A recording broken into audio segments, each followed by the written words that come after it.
Picture a lioness lying motionless in tall grass. She hasn't eaten in 4 days. 50 feet away, a zebra foal wobbles on legs that are only hours old. In the next 10 seconds, one of them will decide whether the other gets to live. That decision isn't cruelty. It isn't hatred. It's something far older and far stranger. A rule written into life itself, billions of years before either animal existed. And here's the part that should unsettle you. The same rule once decided whether your ancestors would see tomorrow.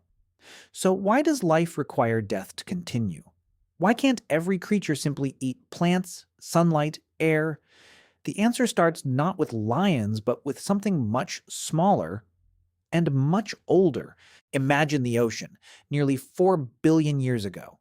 No eyes exist yet, no teeth, no fear, just drifting cells, absorbing chemicals from the water around them. For a long time, that was enough. Energy was free, floating in the sea like fruit no one had to fight for. Then the free energy ran out. Some cells found a workaround: sunlight.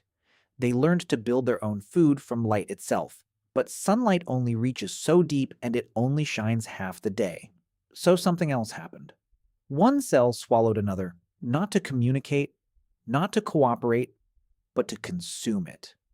And it worked. That stolen energy let it survive a little longer than its neighbors. That single act, repeated across millions of years, became the blueprint for nearly every animal that would ever exist. But this created an entirely new problem. If eating another organism kept you alive, then avoiding being eaten became the difference between existing and vanishing. Now picture the seafloor half a billion years later, during what scientists call the Cambrian period.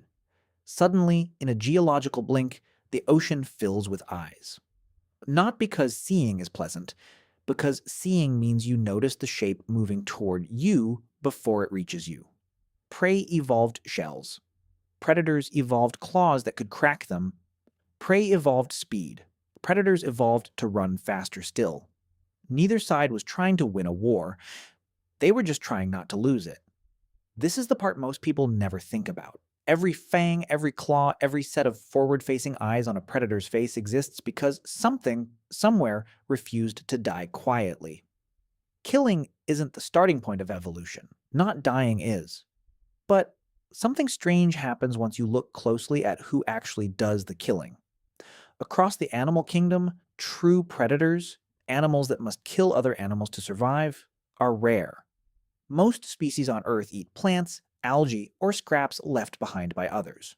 Full-time hunting is expensive. It demands speed, strength, and enormous amounts of energy with no guarantee of success.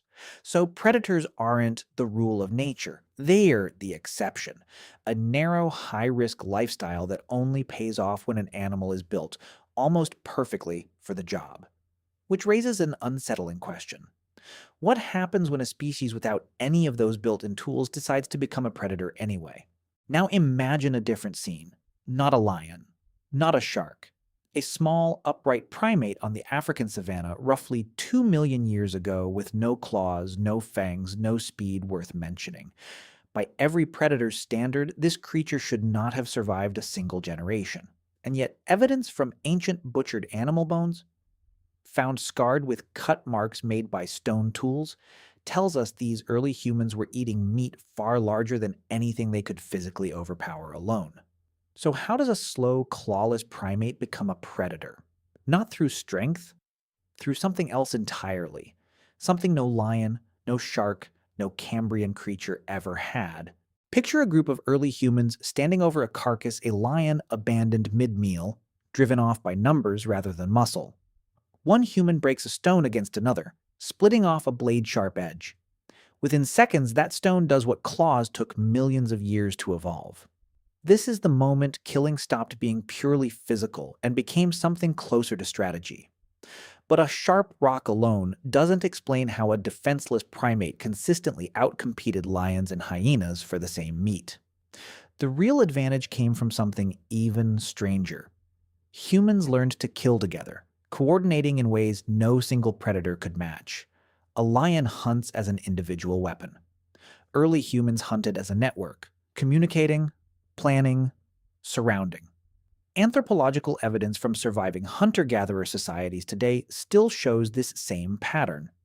Hunts built not around brute force, but around shared signals, patience, and timing. Picture the moment before the strike.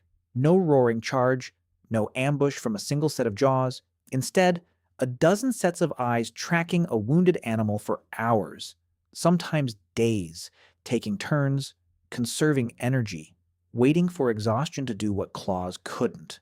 The kill itself might last seconds. The plan behind it could span an entire day. That single shift, killing as a group decision rather than a solitary act, didn't just feed our ancestors. It rewired how they related to each other, to violence, and eventually to themselves. Here's where the story gets uncomfortable. Because unlike a lion, early humans had something a lion doesn't seem to have: the ability to reflect on what they'd just done. Some anthropologists point to burial sites, ritual markings, and symbolic objects appearing alongside evidence of hunting as a sign that early humans didn't experience killing the way other predators do. Automatically, without hesitation. There are hints, though, still debated among researchers that the act of killing for survival became tangled up with meaning, ritual, even guilt. A lion never wonders if the zebra deserved it. A human, it seems, eventually did.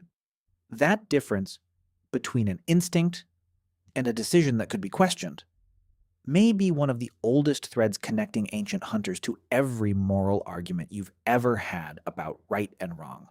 But that still leaves one mystery unsolved. If early humans were capable of guilt, of ritual, of second-guessing the kill, why did they keep hunting at all? Why not simply stop? The honest answer is less poetic than it sounds. They couldn't. Meat provided a density of calories and fat that plants on the savanna simply couldn't match, and some researchers argue that shift in diet is tied to the growth of the human brain itself, an organ that consumes a disproportionate share of the body's energy. In other words, the very ability to question killing may have been paid for, in part, by killing. That's not a comfortable thought. It isn't meant to be. So go back to that lioness in the grass, and the foal on shaking legs. It looks simple from the outside. Predator, prey, hunger, survival. But underneath that scene is a chain stretching back nearly 4 billion years, from a single cell that swallowed its neighbor, to eyes that evolved out of fear, to a small clawless primate that turned cooperation into the deadliest weapon nature had ever produced. Every meal an animal eats today is the end of a story that started before continents had their current shape. And somewhere in that story, one species became the only predator that ever stopped mid-hunt to ask whether it should. Maybe that's the real difference between an animal killing to survive and a human living with what survival cost.